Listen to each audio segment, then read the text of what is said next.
IT sector की बात कर लेते हैं, वहाँ भी रिजल्ट्स आपके पास हैं और हर तरह के हैं और उसमें इन्फोसिस के बाद आपको सिर्फ इन्फोसिस नहीं बल्कि पूरे सेक्टर पे आपको एक गैप डाउन दिखा है।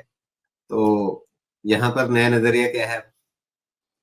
थोड़ा-सा मैं भी सवाल कर लूँ लोगों से कि एआई खत्म हो गया, ऐसा रिज़ल्ट क्या हो गया? अभी तक तो एआई ठीक था। देखिए ऐसा है ना, इसीलिए कहता हूँ कि हो सकता है कि 250 के ट्रेडिंग डे में मैं हो सकता है 240 दिन बेवकूफ़ नज़र आऊँ आपको। लेकिन उस बेवकूफ़ी में ना आपको 10 दिन का रिस्क मैं खत्म करता हूँ। वही 10 दिन सब कुछ लेके चले जाते हैं। यही प्रॉब्लम होता है नहीं जो समझते हैं ना रिस्क क्या होता है, वैल्यूएशन क्या होती है, यही प्रॉब्लम होती है। आईटी में कोई देखिए बिना आईटी के आप जीवन अज़्यूम नहीं कर सकते हैं आप, हम, आप और मैं जब तक जीने वाले हैं।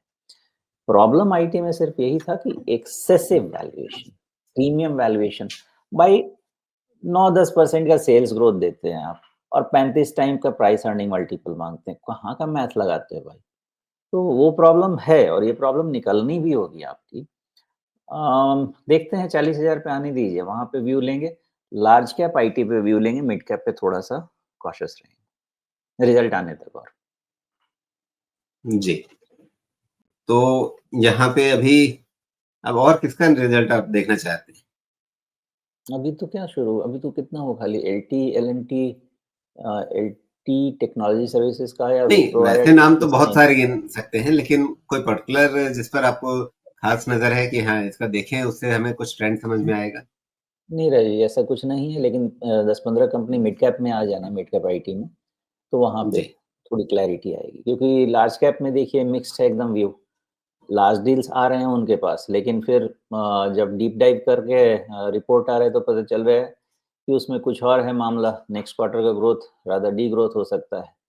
तो डीप डाइव करने पे समझ में आएगा तो थोड़ा न 10-15 का कम से कम नंबर आ जाए अच्छा खासा मिड कैप में, तो उस पे तो व्यू व्यू ले पाएँगे।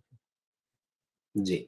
नैस्डैक में भी आपने ज़िक्र किया अगर मैं अ, ठीक से सुन पाया तो आपने 20,000 का ज़िक्र किया। 20,000 जी, पार हो तब कोई नई उम्मीद करें या जी। अभी जो नीचे से भी चाल आई है वो 20,000 पे कहीं अटक ना जाए ये आशंका, ये अंदेशा आपको दिख रहा है।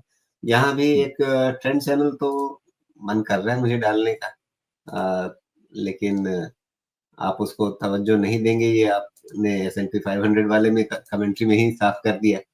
कुछ हद तक मिला-जुला करके इसको आप एक ट्रेंड चैनल देख भी सकते हैं और आप नहीं देखेंगे हाँ, तो भी नहीं, नहीं, देख सकते हैं राजीव जी।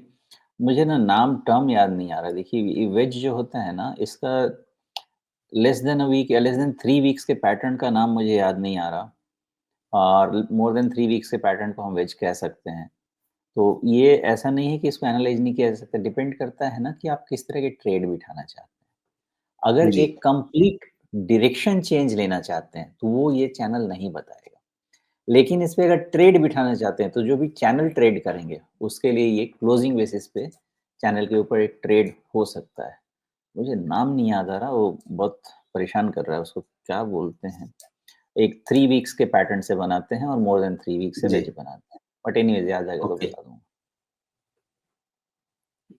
ठीक है। इसमें ऊपर वाली जो ट्रेंड लाइन है इस चैनल की वो ठीक से नहीं बैठ रही है, तो मैंने देखने की कोशिश की कि क्या कोई दूसरी ट्रेंड लाइन ऊपर बनती है। वैसे में ये पैरेलल चैनल नहीं रह जाएगा और जो वेज जैसी कोई चीज़ बनेगी, जिसका नाम आपको जब याद आएगा तब आप वापस बताएँगे।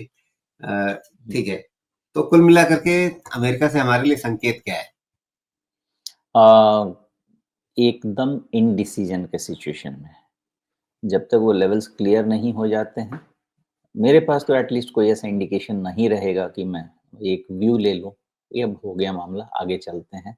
ना मैं बहुत नेगेटिव हूँ, ना मैं बहुत पॉज़िटिव हूँ बिकॉज़ दोनों चांसेस एकदम हाफ़ 50-50% है।